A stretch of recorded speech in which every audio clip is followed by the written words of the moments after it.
Sa video ito, nais ko po ibahagi sa inyo itong bagong bypass road na ginagawa sa bayan ng Agdangan sa province ng Quezon na bahagi ng Bundok Peninsula na pwede mong maging alternatibong ruta patungo sa rehiyon ng Bicol, Visayas at Mindanao kung gagamitin mo ang ruta patungo sa Bundok Peninsula.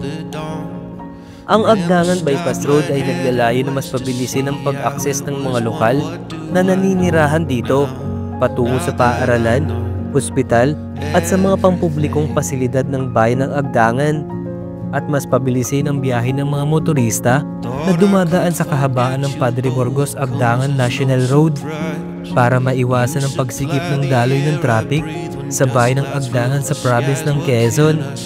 Sana'y samahan niyo po ako muli sa panibagong kwento ng aking biyahe. Tara, simulan na natin ang kwento ng aking biyahe. Day turns into night, turns into one long endless dream. I think of you thinking of me and can't stop wondering what could I show you now that we... Okay mga ka-motivation, bali nandito tayo ngayon sa may bypass road ng Agdangan, Quezon. So ang gagawin ko ngayon ay i-update natin tong bypass road ng Agdangan, Quezon. Although nakapasok na ako ng konti, pabalik lang ako ng konti mamaya doon sa highway para maipakita ko sa inyo kung saan ang entry point nito na bypass road ng Agdangan. So sa nakaraang episode nga, naibahagi ko naman sa inyo yung bypass road naman sa may Padre Burgos, Quezon. Nakita naman natin na magandang bypass road na yun kung sakaling gusto natin umiwas sa bayan ng ng Padre Burgos. So madadaanan natin. Actually, itong daan na to, yung bypass road na to, nakapasok na ako dati dito kasi naligo kami sa dagat. Pag pinasok mo kasi dito, itong kalsada na to, yung bypass road ng Agdangan, marami kayong makikitang resort dito sa may bandang looban. Maganda rin ang dagat dito at nakaka-relax yung tanawin pag nandito kayo pumasok.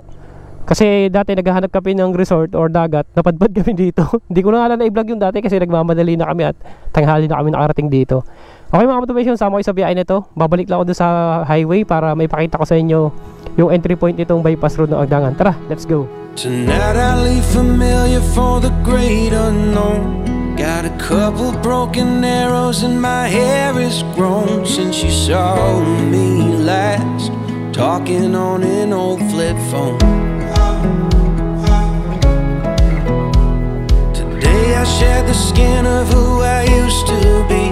Got Sinatra on a 45, I'm buzzing like a bee, just hoping you'll come fly with me. I took a Greyhound down to Georgia, then a rental up to Maine, but how I hope for California in the spring.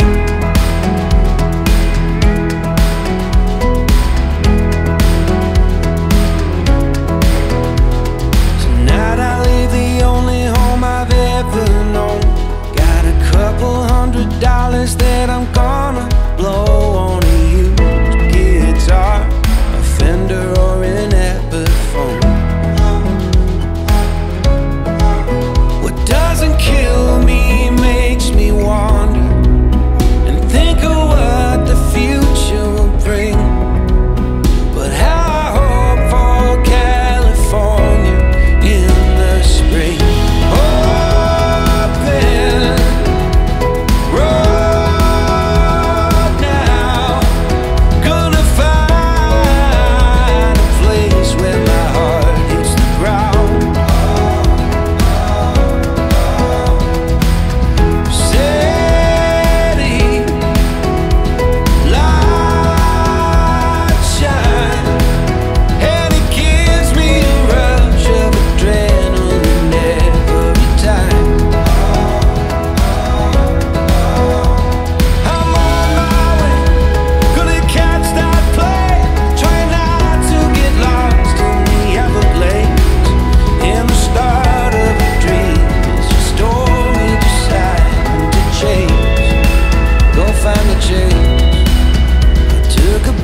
Back down to Nashville in Carolina in my mind. Okay mga motivation, bali nakalabas na ulit ako dito sa highway.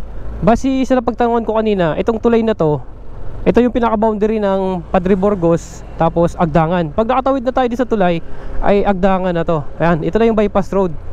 Pasok na tayo dito. Ayan. Yung sinasabi ko kanina, may mga resort dito. Ayan, Monte Carlo Way. Ayan.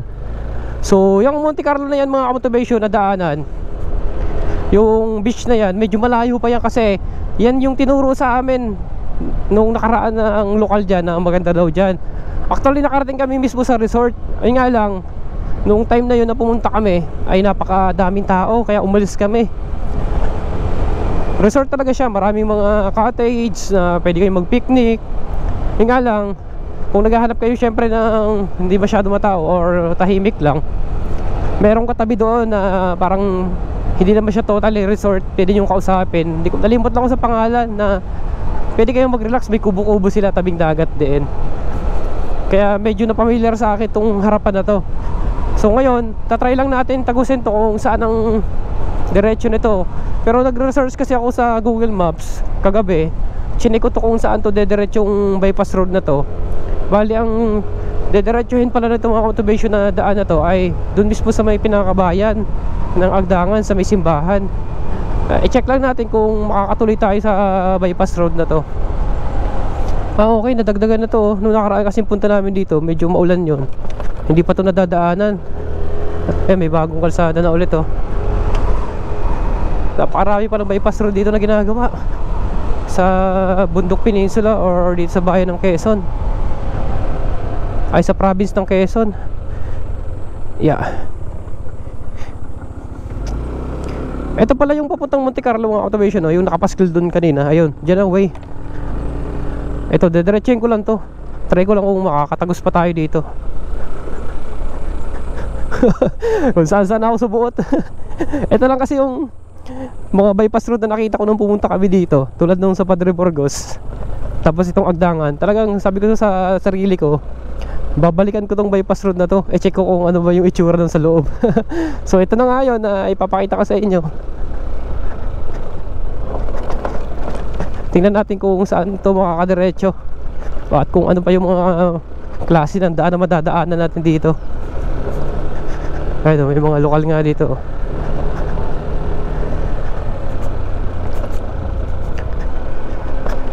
Actually may ano na may latag na siya Kaya lang, hindi pa siya pinapadaanan. Bago, baka hindi pa tapos ang curing time yan at bagong bago pa yung kalsada Parang kagagawa lang.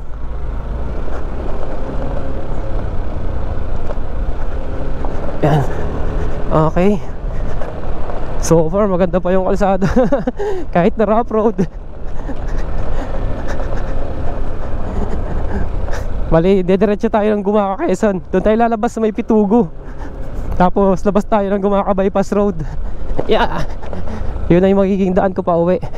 Pero bago ako umuwi, i-update muna natin tong bypass road ng Agdangan. Yeah.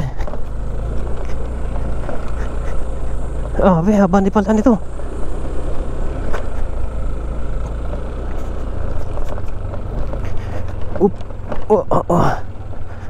Pwede rin pala dito. Ito yung kalsada kanina nakadugtong Hindi ka na dito iikot Parang dito pwede rin doon. Yung crossing kanina doon na dinaanan ko may tricycle, pwede pala dito.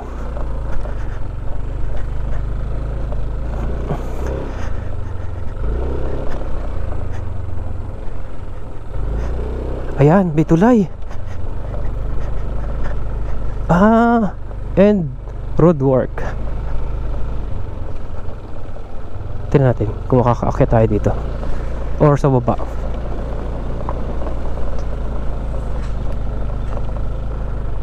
Putol. Putol na mga motivation. Ay, hindi, diretso pa. Kala ko putol na. Ayan, diretso pa pala. Ayun may daan pa dito sa baba Dito meron pa Okay. Agdangan, Quezon. Ayan.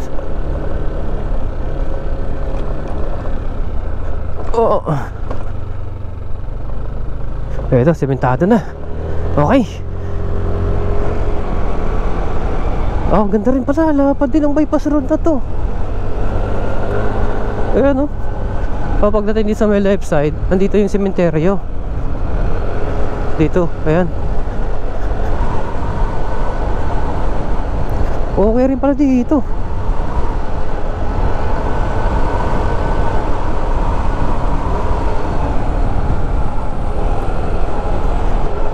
Oh, pero wala masyadong kabahayan.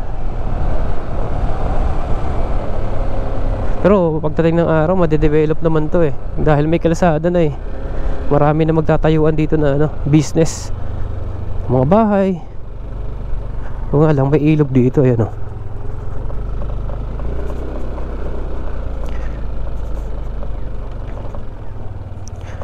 Uy. Medyo mahirap na yung part na to.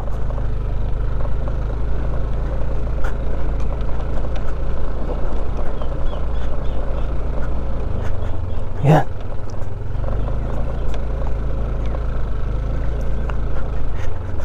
Buti na lang mainit talaga. Yan, oh. Lalalim ng huway eh. Matalbog.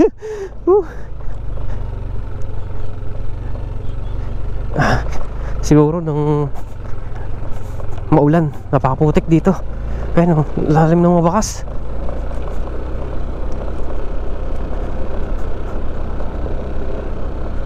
Yan. Okay, may natatatanaw na naman akong semento na dito sa unahan.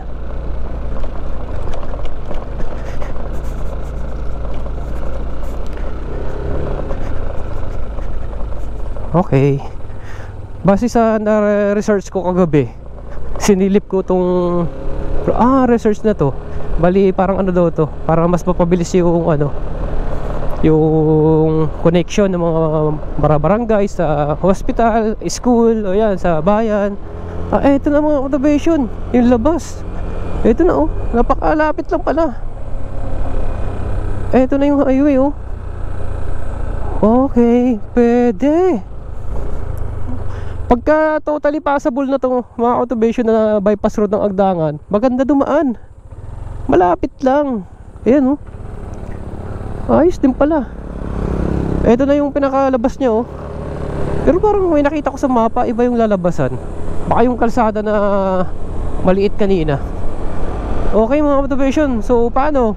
Nabigyan ko kayo ng idea na meron palang bypass road dito sa Agdangan. Kung sakaling nandito kayo sa ruta ng Bundok Peninsula, kung sakali man maging possible na yung bypass road na yun, pwede nyo maging alternatibong ruta yon para makaiwas kayo doon sa may ano, may bayan mismo ng Agdangan. Kasi maliit din ang ano dun eh, yung may arko ng Agdangan. Bypass na tayo dun sa pinakabayan mismo ng Agdangan, pinakasentro nila. Okay. Kasi ang kasunod dito mga motivation, ano na, parang Unisan Quezon na ata. Ayun ang mga magagandang bypass road na bago dito sa may ano, ruta ng Bundok Peninsula. Yun nga, yung nakaraang ibinahagi ko sa inyo, yung ano naman, yung bypass road ng Padre Burgos, Quezon. Tapos ngayon, ito naman yung bypass road naman ng Agdangan. Bali nakaiwas tayo sa ano, bayan ng Agdangan. Kung nakadaan na kayo dito, alam naman natin sa may part ng bayan, di ba, may arko doon na ano, makalagay ay Agdangan. Yun ang nabypass natin. Okay, nakaiwas tayo sa traffic. O paano mga motivation, maraming salamat ulit sa pagsama. Kung nakarating kayo sa dulo ng video ito, maraming salamat. Hanggang sa muli, magkita-kita tayo sa mga susunod ko pang adventure. Dahil pupunta naman ako ng Gumaka. Doon ako lalabas papuntang Pitugo, tapos lalabas ako ng Gumaka bypass road. Okay, hanggang sa muli, maraming salamat sa pagsama. Paalam, bye bye.